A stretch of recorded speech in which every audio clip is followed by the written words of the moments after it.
And several Canadians are also mentioned in the latest document released in connection to Jeffrey Epstein. Albert Delatala is tracking that story for us.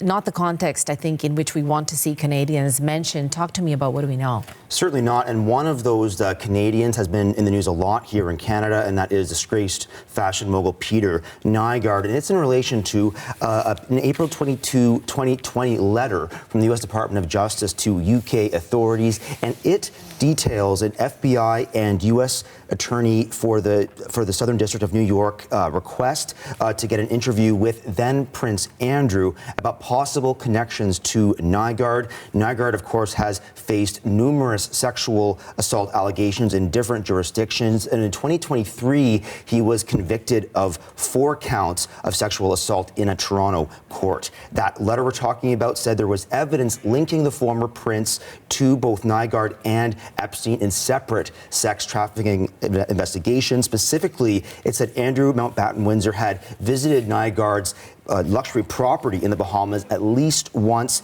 In that letter, it says Nygard is believed to have trafficked minor and adult female victims there. It said authorities wanted to ask the then prince about that visit or visits and anything else he knew about Epstein or related people. It also noted, important to note, that Mountbatten-Windsor was not under investigation at the time, and there was no evidence he had committed a crime. Now, those documents also detail 2 unnamed Canadians. They were both, but they're in allegations made in August 2020, both of those. One FBI document detailed a person described as a Serbian-Canadian lingerie model actress allegedly involved in a 1996 plot to introduce a woman to Epstein. And then the other Canadian named was also unnamed, and it described a jewelry designer and aspiring model who was Canadian involved in a similar plot. So, Deanna, thousands, in fact, hundreds of thousands of pages still to be released. So we'll keep tracking to see if there are more Canadian connections here. Thank you so much for that, Albert. That's CBC's Albert Delatala. Let's stay on this story now and bring in Joe Moreno. He's a former U.S. federal prosecutor. He joins us from Washington this morning. Joe, always a pleasure speaking to you, although I wish it was on a happier subject. Thank you so much for making time for us. Hi, Deanna. Happy to join you. Joe, we just heard our reporter Albert talking about Peter Nygard, a very infamous figure here in Canada. He's serving an 11-year sentence in prison right now on multiple counts of sexual assault. What does all of this mean for the former fashion mogul, given that he's already serving time for sexual assault? Well, Deanna, probably not a whole lot. I mean, maybe there'll be some additional facts that didn't come out at trial or during the prosecution that we now learn. It's unlikely, though, that it would lead to any additional charges. You have to think that prosecutors went through these investigative files thoroughly and used the evidence that was provable in court. So it might be embarrassing, it might be salacious. We might learn things about him and other global figures that we didn't know, perhaps. But I'm not really sure in practical terms if there's any other legal action that can be taken, other than possibly private lawsuits that may have not already been pursued. Joe, moving on to other people mentioned here, I mean, most notably the U.S. President Donald Trump, who has quite a few mentions in this most recent batch of documents, including being with Epstein on a private jet with the only passengers were Donald Trump, Jeffrey Epstein, and an unidentified 20-year-old. We know that Donald Trump said on the weekend, hey, just because I'm mentioned doesn't mean that any wrongdoing was done. Lots of people, including myself, Bill Clinton, and others hung out with this guy. He had all the parties. What do you make of this? Like, what are the potential repercussions to Donald Trump?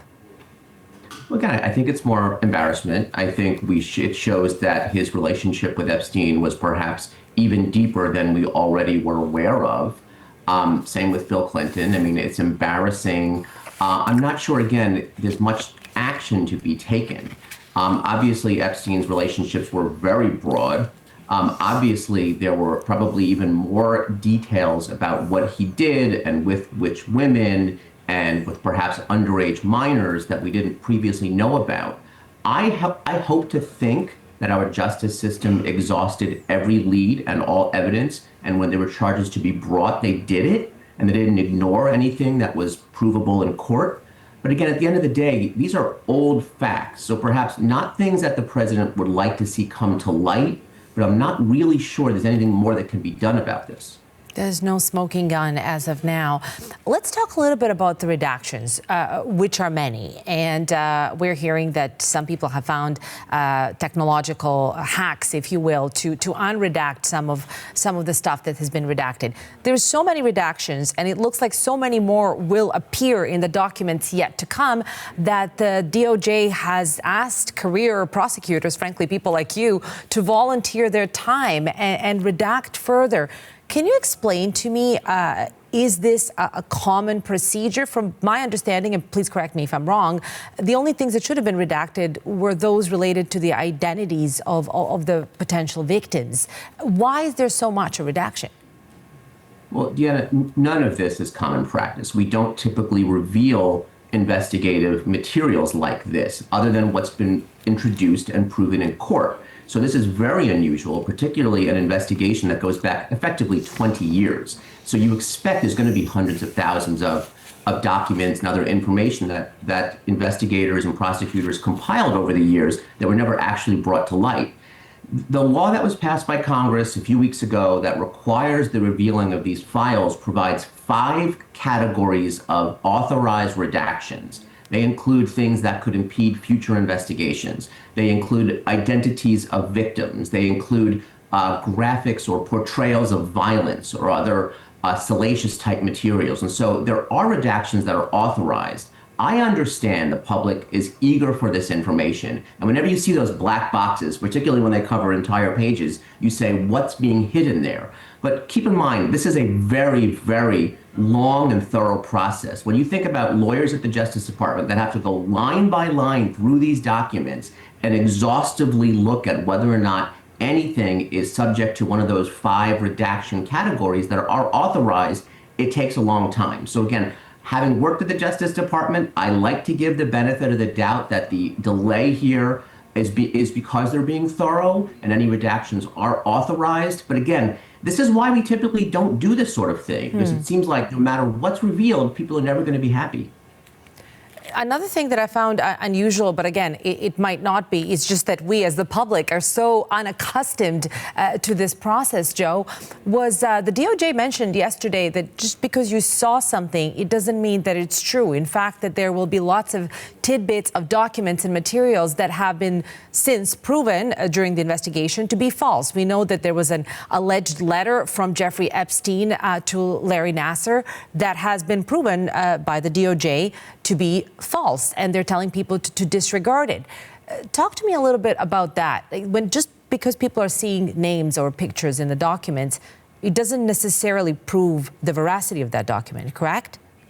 Well, again, Deanna, this is why we don't do this, because let's say you had some association with Jeffrey Epstein 20 years ago, and the FBI came and interviewed you, and it turned out you had absolutely no knowledge about what was going on, no involvement, nothing like that. And now your name comes up, right? 20 years later that the FBI spoke to you. So now people are going to say, well, why was this person spoken to? What did he or she actually know what was going on? And the person could be completely innocent, but now their name is thrown out in the public from years and years ago. So again, I get the public's desire for information, but this is not common practice because we don't reveal people's names that had potentially nothing to do with the actual crime that was prosecuted in court.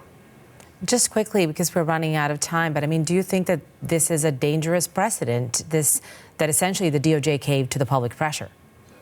Deanna, I do. It wasn't just the DOJ, it was Congress. And again, I understand people want information, people, especially in a case like this that's been going on for 2 decades. But now that we've done it once, why wouldn't we do it for any kind of major salacious investigation about a public figure? So I don't love it. I understand the need for transparency, but this is setting a dangerous precedent. And I don't know why we wouldn't do it now in the future with other cases.